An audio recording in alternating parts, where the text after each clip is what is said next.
দেখুন, গণেশজি হচ্ছে সর্বসিদ্ধিদাতা। এটা সকলেই প্রায় কম বেশি আপনারা জানেন।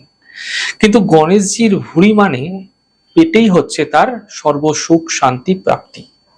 সেখান থেকেই সমস্ত কিছু পাওয়া যায়, সুখ শান্তি।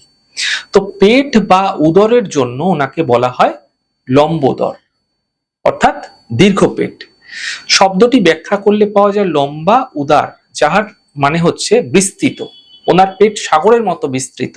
সাগর যেমন সমস্ত জিনিসকে নিজের গর্ভে সহজেই ধারণ করে নেয়, তেমনি উনিও সকলের সমস্ত দুঃখ নিজের পেটের মধ্যে ধারণ করে নেন।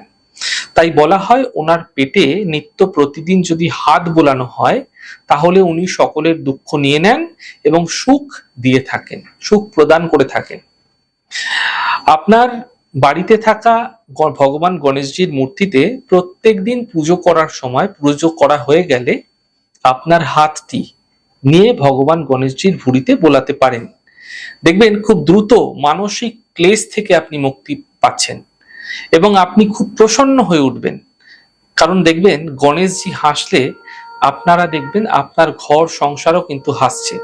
এবং বিশেষ করে বিদ্যার্থীদের বলবো, যখন পরীক্ষা দিতে যাচ্ছেন অবশ্যই গণেশজির পেটে হাত বুলিয়ে যান এবং তার সঙ্গে বক্রতুণ্ডায় হুম এই ছোট্ট মন্ত্রের জপ বেশ কিছু সময়কাল করুন।